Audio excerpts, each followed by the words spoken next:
In this video, I will show you everything you need to know about upscaling in ComfyUI. I will guide you through the various methods to enhance your images, introduce you to my favorite upscaler, and finally share my personal workflow with you. So, let's get started without any further delay. If you have seen my last video, you are already familiar with how ComfyUI works and how we have set up this workflow with nodes. If you have not, I highly recommend watching that video first to better follow along. To kick things off, I will introduce you to the standard upscaler of ComfyUI. To do this, I will create an upscale image by node and connect it to a preview image node so we can compare the original image with the upscaled version. I will then adjust the settings to upscale the image by a factor of 2, which determines the new size of the image. As for the method, I will keep it as is. It is important to note that the method affects how the image is upscaled. Usually it is best to leave it unchanged. Let us start upscaling. Oh, and one more thing. It is a good idea to keep the seed fixed to ensure we do not generate a new image, but rather keep everything consistent. As you can see, the upscaling process is complete. When I open both images in the browser, the upscaled one is now larger than the original. However, this is just the basics. We are now moving on to the upscalers that truly enhance the quality of the image. Next, we are taking our image upscaling to the next level using models. For this, I will set up an upscale image by model node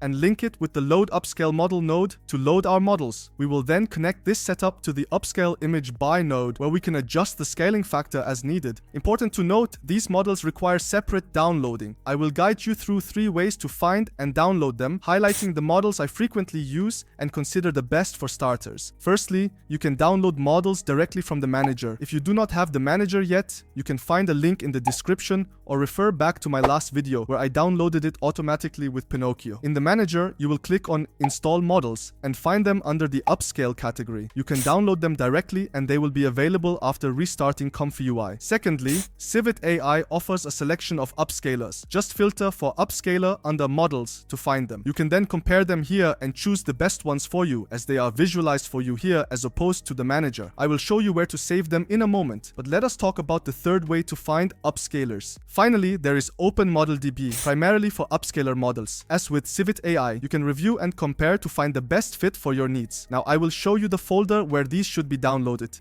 Here is the path. Mine might look a bit different if ComfyUI was installed without Pinocchio, but it is almost the same. Just navigate to your ComfyUI folder and follow this path. Once you have your upscaler ready, you can load it and upscale your image with it. Upon reviewing the results, you will notice an improvement in resolution. Later, I will showcase all images with their respective upscalers for a clearer comparison and to highlight the differences. Next, we have the LDSR Upscaler, a relatively new node for ComfyUI. You can find and download it from the manager or alternatively, download my workflow at the end and add it using the missing nodes function through the manager. The choice is yours. I am leaving the settings as they are. You are free to experiment and see what works best, but for me, the default settings are perfectly fine. However, one thing you might want to try is increasing the steps to make the image more detailed and clearer. Keep in mind though, more steps do not automatically mean better results for every image. It always depends on the image you are upscaling. After upscaling, you can immediately see the original image has become clearer. As mentioned, I will provide a more detailed comparison towards the end, showing other upscaled images so you can better appreciate the differences. One more thing about the upscaler, it does not work well with all images and it requires a lot of resources, which is why upscaling can take longer. Now let us move on to the next upscaler, Iterative Upscale, which also requires a separate download. Personally, I am not a huge fan of this upscaler, but I have noticed better results on some images with this one. It is best to test it on your images and form your own opinion. To use this upscaler, we need the Iterative Upscale image node. There is another way to use this upscaler which I will cover in another video, but to keep things simple, I will just continue with this method. This node is then connected to Pixel KSampler Upscale. Remember to link the Pixel KSampler Upscale with the other necessary nodes as well. It is important that we also connect the Iterative Upscale image node to the VAE of our model. Next, we will transfer the image settings to Pixel KSampler Upscale to minimize changes to the original image. If you desire alterations, feel free to adjust the settings. We set the steps to 50, higher than the original, to enhance detail and clarity and reduce noise to 0.1, aiming to keep changes to the original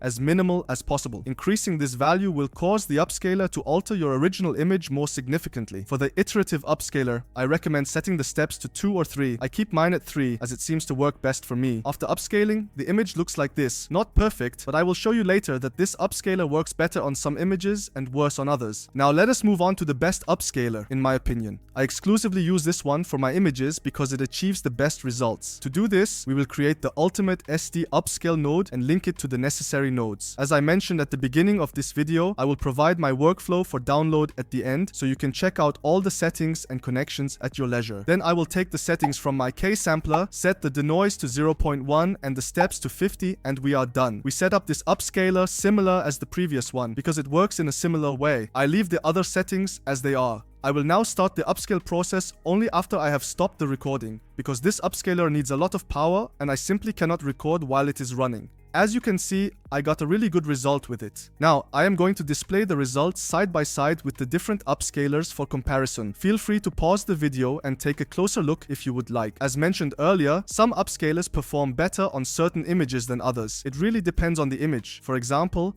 I find that the ultimate SD Upscaler works best on people, while the Iterative Upscale and LDSR Upscaler excel with landscapes, but of course I encourage you to test them out for yourself. Now let us take a closer look at my upscaling workflow. On the left, you can see that I have separated the image generation from the rest of the process. This is because upscaling consumes a lot of resources. To optimize your time, I suggest generating 10 to 20 images first, and then selecting the best ones for upscaling. You can simply paste these images at the top and start the upscaling process. If there are any nodes you prefer not to use, simply bypass them to streamline your workflow. For those interested in learning more and using my method of image generation and upscaling, I have shared both my workflow and the ComfyUI document on Discord and Patreon. I hope you enjoyed the video. If you did, please leave a like and don't forget to check out my latest ComfyUI tutorial. See you in the next video.